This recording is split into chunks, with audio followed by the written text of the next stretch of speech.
Google's going to provide the Pentagon with Gemini-powered AI agents. We really don't know how Apple did it.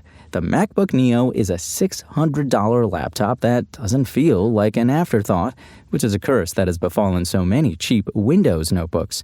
Sure, it has a slower A-series processor, and it's limited to 8 GB of RAM. But the MacBook Neo still feels as deeply considered as Apple's most premium hardware. Its screen, trackpad, and overall usability is so far ahead of the competition. Every Windows PC maker, including Microsoft, should be ashamed. We've argued that a cheap MacBook could be the best for Apple to peel away Windows users, and after spending almost a week with the Neo, we're convinced it will do just that. It's just fast enough to handle basic productivity work. It's sturdy enough to be tortured by kids in classrooms, and you really can't beat its $599 starting price. Once Windows users learn it's not that hard to switch to Mac OS, Apple will likely have another hit on its hands. The MacBook Neo is the best $599 laptop we've ever seen.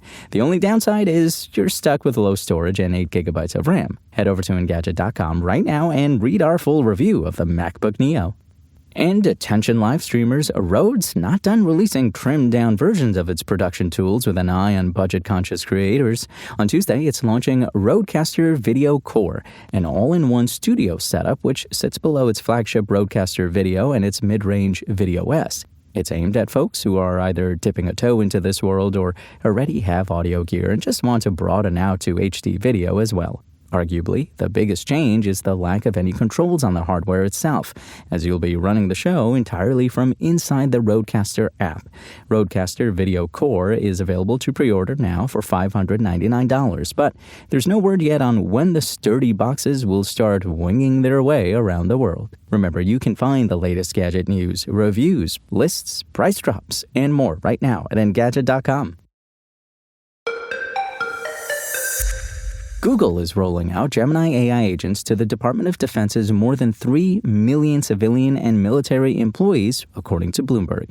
The agents will initially operate on unclassified networks, with talks underway to expand them to classified and top-secret systems, according to Emil Michael, the Undersecretary of Defense for Research and Engineering. 8 pre-built agents will automate tasks like summarizing meeting notes, building budgets, and checking proposed actions against the National Defense Strategy. Google Vice President Jim Kelly said in a blog post on Tuesday that Defense Department personnel can also create custom agents using natural language.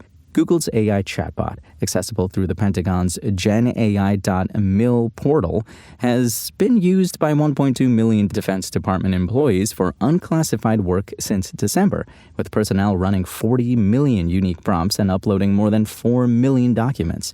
Training has reportedly not kept pace with adoption, however, as only 26,000 people have completed AI training since December, but future sessions are fully booked, something that suggests more employees are getting on board. The expansion comes as the Pentagon rapidly broadens its AI partnerships after its standoff with Anthropic, which refused to remove guardrails against domestic surveillance and autonomous weapons from its technology. The Pentagon has since classified the American AI company as a supply chain risk, which Anthropic will fight in court. Roughly 900 Google and 100 OpenAI employees have since signed an open letter urging their employers to hold firm on the same guardrails. Google quietly altered its AI principles regarding these exact uses in early February. The Department of Defense has since struck deals with OpenAI and xAI for restricted networks. Google itself faced internal backlash over Pentagon work in 2018 when thousands of employees protested Project Maven, a program that used AI to analyze drone video feeds. It did not renew that contract, but has since loosened its restrictions on military work.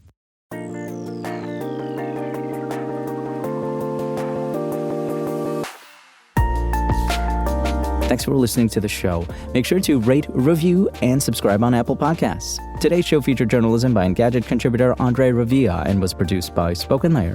I'm Imran Sheikh, and we'll talk more tomorrow.